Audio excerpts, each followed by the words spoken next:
To homeopathy. तो आज हम पढ़ने वाले हैं इरिथ्रोपोएसिस।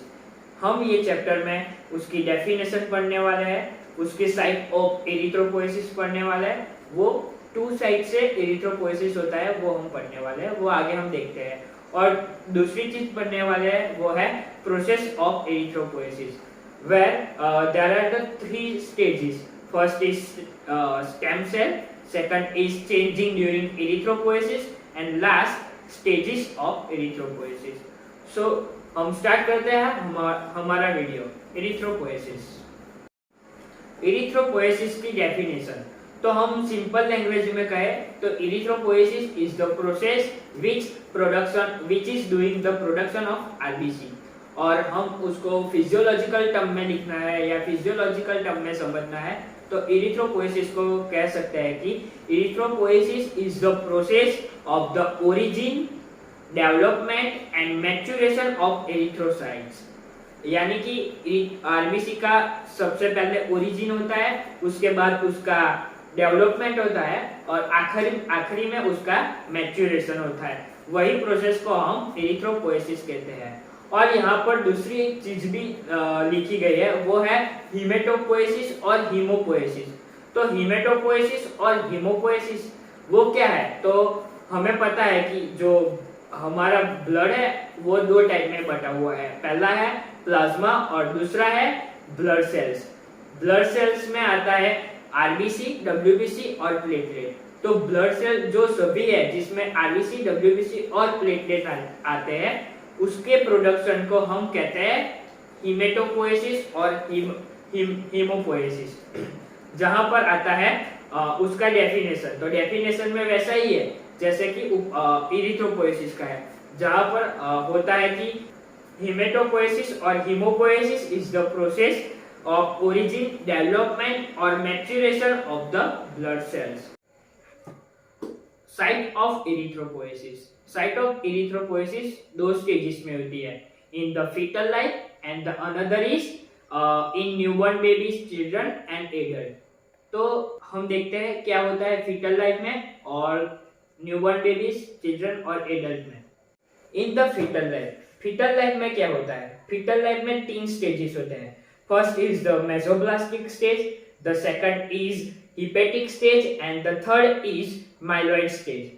तो मेसोब्लास्टिक स्टेज में क्या होता है? During the first 2 month in the foetal life और in the intrauterine life, the RBCs are produced from the mesenchyme of the yolk sac. Yolk sac में जो मेसेनकाइम लेयर होता है जहां से आरबीसी का प्रोडक्शन होता है, जो फर्स्ट 2 मंथ में ही होता है, वो स्टेज को हम कहते हैं mesoblastic stage. The second stage is hepatic stage. हम एक चीज यहाँ पर याद रख सकते हैं कि हिपेटिक यानी कि लीवर, हिपेटिक यानी कि liver. From the 3rd month of intrauterine life, तीसरे मंथ से इंट्रायूट्रिन लाइफ के तीसरे मंथ से liver is the main organ of the production of RBC. Liver वो मेन ऑर्गन है जहां पर आरबीसी का प्रोडक्शन होता है। Spleen and lymphoid organs are also involved in the erythropoiesis. And the third stage is myeloid stage. Myeloid stage में क्या होता है? During the last 3 month in intrafoetal life, the RBCs are produced from the red bone marrow and liver. In newborn babies, children and adult में RBC का production कैसे होता है वो देखते हैं। In the newborn जो होता है वो up to 20 years of age, RBC का प्रोडक्शन सभी तरह के बोन से होता है, जैसे कि long bone, short bone, flat bone, every types of bone are included in it. The another is after the age of 20। After the age of 20 जो आरबीसी का प्रोडक्शन होता है वो लीवर में से होता है और रेड बोन मेरो जहां पर प्रेजेंट होता है, यानी कि मेम्ब्रेनियस बॉन्स है, वहीं से होता है। मेम्ब्रेनियस बॉन्स कौन से है? तो हम देख सकते हैं जैसे कि वर्टिब्रा है, स्टर्नम है, रिब्स है, स्कैप्यूला है, इलियक बोन है, स्कल बोन है और जो एंड ऑफ द बोन है, एंड ऑफ द बोन यानी कि एपिफाइसिस होता है, वहां पर रेड बोन ऑफ मेरो प्रेजेंट होता है आफ्टर द एज ऑफ 20। जैसे जैसे हमारी उम्र बढ़ती है वैसे वैसे जो फैट का पोजीशन होता है वो बढ़ता है। फैट बढ़ने लगता है, एडिपोसाइट टिश्यू बढ़ते हैं। इसकी वजह से येलो बोन मैरो बढ़ जाता है और रेड बोन मैरो घट जाता है। इसके लिए हम बता सकते हैं कि जो रेड बोन मैरो होता है वहां से ही सिर्फ आरबीसी का प्रोडक्शन होता है। In adults, liver and spleen may produce the blood cell if the bone marrow is destroyed or fibrous. Collectively, bone marrow is almost equal to livers in size and weight. Yes, this is the important point. जो liver होता है और बॉन होता है, बॉन marrow, उसका size और weight same ही होता है। The site of production of all blood cells comparatively 75% leucocyte का प्रोडक्शन बॉन मैरो में से होता है, यानी कि WBC 75% प्रोड्यूस होते हैं रेड बॉन मैरो में से, और 25% ओनली 25% आरबीसी प्रोड्यूस होते हैं रेड बॉन मैरो में से। लेकिन आरबीसी का जो नंबर्स होता है वो ज्यादा होता है कंपेयर टू ल्यूकोसाइट्स। ऐसा क्यों होता है? तो हमें पता है कि आरबीसी का जो लाइफ स्पैन है वो 120 डेज है, जहां पर ल्यूकोसाइट का लाइफ स्पैन है वो 1 से 10 दिनों का होता है। नंबर्स ऑफ WBC जो प्रोड्यूस होते हैं वो ज्यादा होते हैं, लेकिन उसका लाइफ स्पैन कम होता है। इसकी वजह से उसका डिस्ट्रॉय जल्दी हो जाता है। जहां पर आरबीसी होता है उसका डिस्ट्रॉय कम होता है, क्योंकि उसकी लाइफ स्पैन ज्यादा है। वो भले ही कम प्रोड्यूस करता है, फिर भी आरबीसी ज्यादा होता है हमारी बॉडी में compare to WBC। Process of erythropoiesis. Process of erythropoiesis 6 stages में होती है। उससे पहले हमें यह पता होना चाहिए कि स्टेम सेल क्या है। स्टेम सेल वो ऐसा सेल होता है जो अपने आप रेप्लिकेट हो सकता है और वो एक स्पेशलाइज्ड सेल है। और स्टेम सेल जो होता है बोन मैरो में, उसको हम कहते हैं, हमारे बोन मैरो में जो स्टेम सेल प्रेजेंट होता है उसे हम कहते हैं uncommitted pluripotent hemopoietic stem cell, uncommitted PHSC। उसको हम अनकमिटेड क्यों कहते हैं? क्योंकि वो ब्लड सेल्स होते हैं जो आरबीसी, WBC और प्लेटलेट सभी को प्रोड्यूस कर सकता है। जब वो पर्टिकुलर एक टाइप का सेल्स प्रोड्यूस करता है तभी वो कमिटेड PHSC बनता है। कमिटेड PHSC 2 टाइप के सेल्स प्रोड्यूस कर सकता है। First is lymphoid stem cells, जो नेचुरल किलर सेल है उसको प्रोड्यूस करता है, और दूसरा है जो है कॉलोनी फॉर्मिंग ब्लास्टोसाइट्स, वो इरिथ्रोसाइट्स प्रोड्यूस कर सकता है। उसके बाद ग्रैन्युलोसाइट प्रोड्यूस कर सकता है, मोनोसाइट प्रोड्यूस कर सकता है और मेगाकैरियोसाइट प्रोड्यूस कर सकता है। यहाँ पर कैसे पता चलता है कि हम उसको क्यों कॉलोनी फॉर्मिंग कहते हैं? क्योंकि वो कल्चर में प्रोड्यूस होता है, एक साथ इकट्ठा करके प्रोड्यूस होता है। उसकी वजह से हम उसको कहते हैं कॉलोनी फॉर्मिंग ब्लास्टोसाइट। वो कॉलोनी फॉर्मिंग ब्लास्टोसाइट 3 प्रकार के होते हैं, CFUE, CFUGM and CFUM। CFUE यानी क्या? Colony forming unit erythrocyte, GM यानी कि ग्रैन्युलोसाइट एंड मोनोसाइट, एंड CFUM यानी क्या? Colony forming unit megakaryocyte. Changes during erythropoiesis. हमें पता होना चाहिए कि जो स्टेजेस है एरिथ्रोपोएसिस से, उससे पहले उसमें क्या क्या चेंजेस होते हैं। मोस्टली 4 टाइप्स के चेंजेस होते हैं। पहला है कि उसमें जो हीमोग्लोबिन है उसका अपीयरेंस होता है। दूसरा है कि उसका स्टेनिंग प्रोसेस है, स्टेनिंग कलर प्रोसेस, वो बदलता रहता है हर एक स्टेज में। तीसरा है कि जो उसका साइज ऑफ रिडक्शन होता है, सेल जो होता है उसका साइज ऑफ रिडक्शन होता है। और fourth is disappearance of nucleus और न्यूक्लियाई होता है।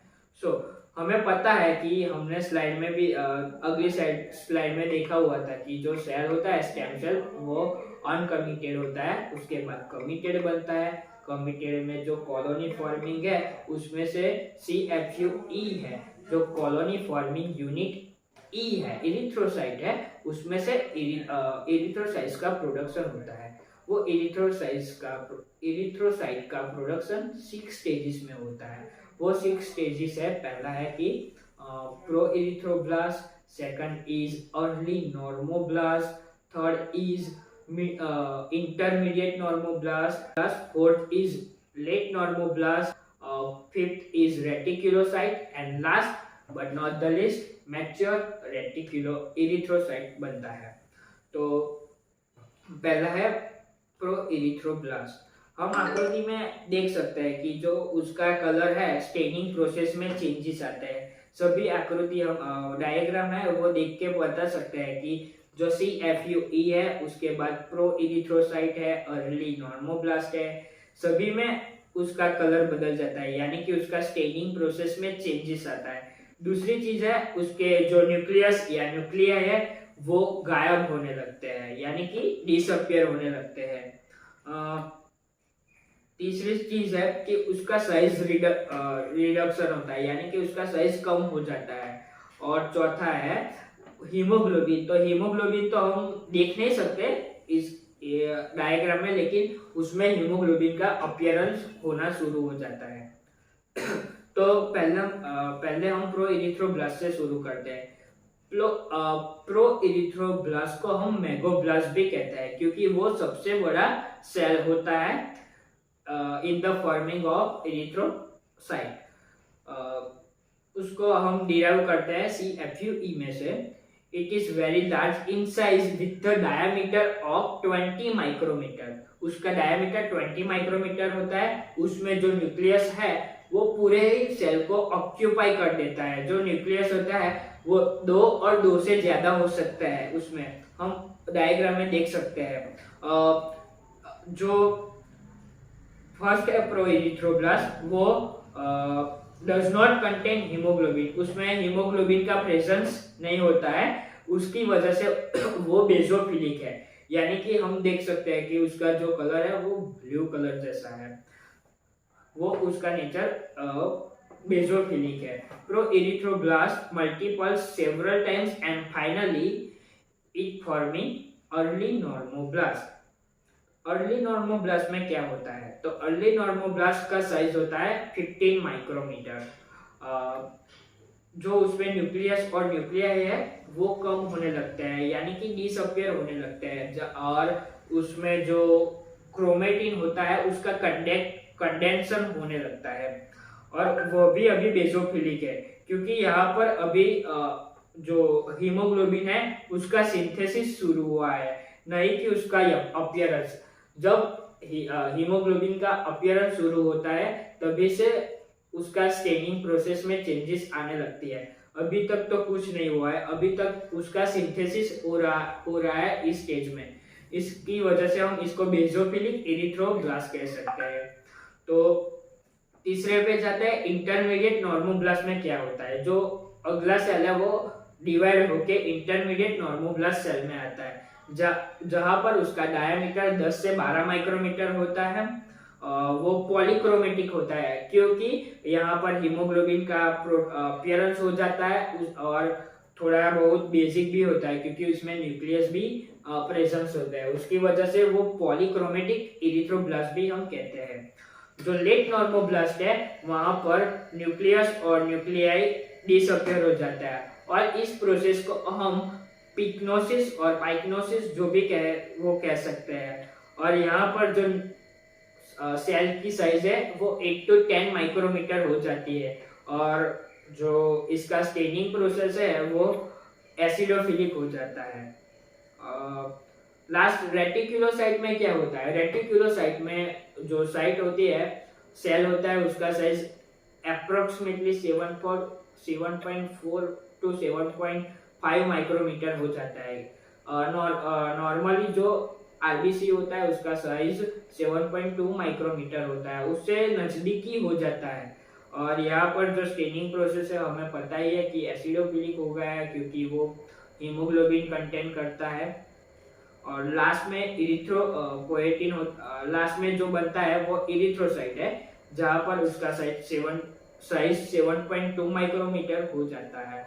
और ये पूरी प्रोसेस है उसमें 7 डेज लगते हैं। पहला के जो 4 स्टेजेस है 5 स्टेजेस है उसके लिए 5 डेज, और जो आखिरी स्टेज है रेटिकुलोसाइट टू मैच्योर इरिथ्रोसाइट उसके लिए 2 days लगते हैं। अगर आपको ये वीडियो अच्छा लगा हो तो इसको लाइक, शेयर और सब्सक्राइब करना मत भूलना। Thank you.